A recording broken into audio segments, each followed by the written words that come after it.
It's April 27th, 2003. The Orlando Magic has just won yet another game in the first round of this year's playoffs against the Detroit Pistons. Tracy McGrady had put up 27 points and 5 steals in 46 minutes of action, and he was leading their team to their first second-round appearance since 1996. The Magic were about to pull off an upset. Compared to the Pistons, they had 8 less wins and considerably worse defense. Yet, McGrady's performances shined above the rest, which had been especially apparent when he dropped 2 consecutive 40-point performances in the first 2 games. As the Magic go up to a 3-1 lead, their aspirations of success are only getting larger by the second. The Pistons, however, get more determination. They want to prove that, as the opponents of the Magic, they're not sleepers. Shortly after the game ends, a confident Tracy McGrady is looking forward to the second round. A series victory was a validation to all the intense work he had put over the years. The Magic kept getting eliminated in the first round over and over again throughout the 2000s so far. To be eating a 3-1 lead against a team with nearly the best defense in the entire NBA was a major feat. Then, McGrady said something to reporters, something that made him just go a little too ahead of himself. Something that made the Pistons even more hungrier than before.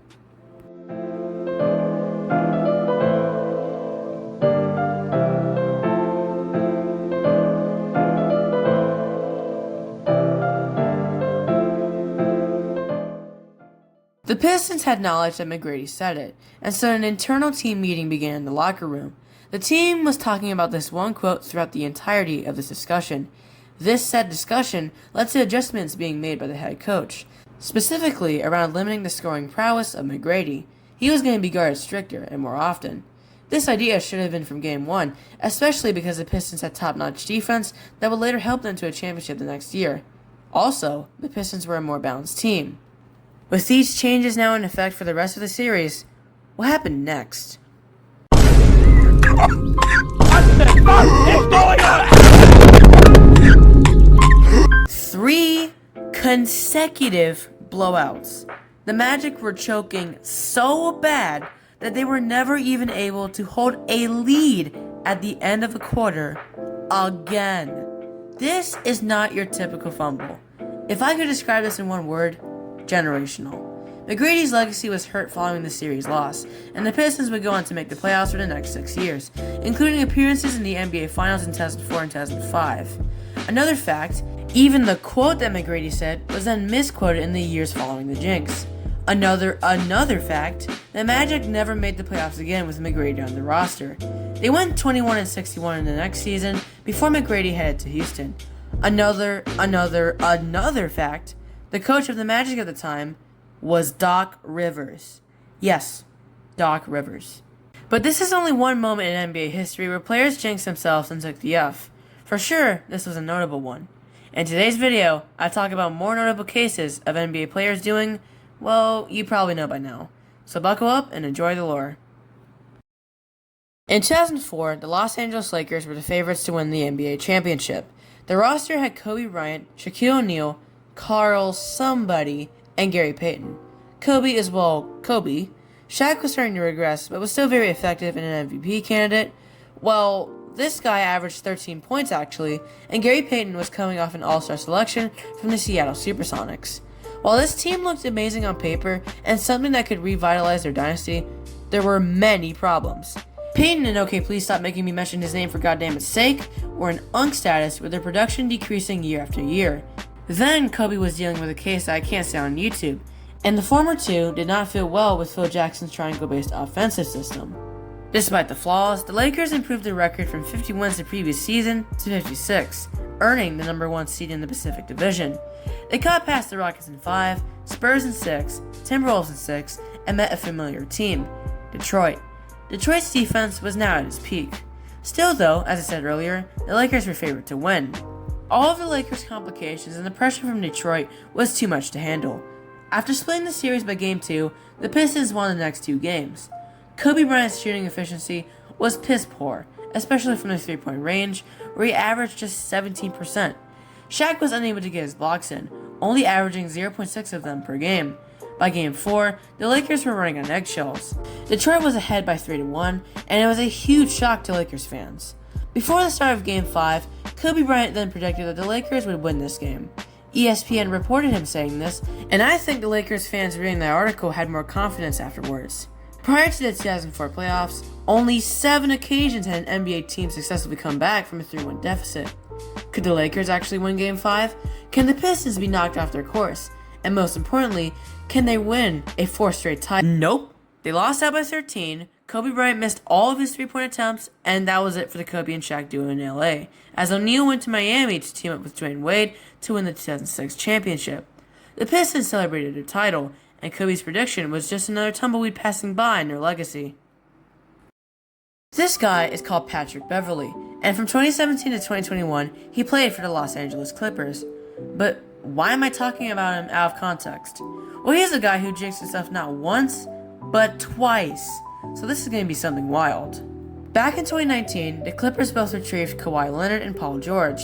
These two were both in their primes, with Paul George coming off a season where he was 3rd in MVP voting. They were going to win a lot more than the 2019-20 season. Just like the 2004 Lakers, a championship was definitely in the realm of possibility. After a slow start, the Clippers eventually went on a 7-game winning streak, including dubs against the Dallas Mavericks and the Houston Rockets. This was a confidence boost, and their momentum allowed them to make the playoffs later on.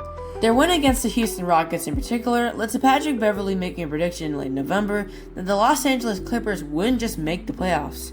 They would win it all. At the time, this prediction seemed feasible. Kawhi, George, and the rest of the Clippers squad were stacked, and the team had everything. Offense, defense, all that sort of stuff. At the end of the season, the Clippers checked off one of Beverley's predictions, and after beating the Mavericks in a close 7-game series, the stage was set between the Clippers and the Denver Nuggets. The Clippers won Game 1 with a 23-point blowout, and Kawhi Leonard dropping 29 points. After the Nuggets took Game 2, a 3-1 lead commenced again for the Clips, with their latest victory being an 11-point win. Man, this Beverley dude seems smart. His prediction is going to be right. LAC is 12 points ahead of the second quarter in Game 5. There's not going to be another choke. I hope not.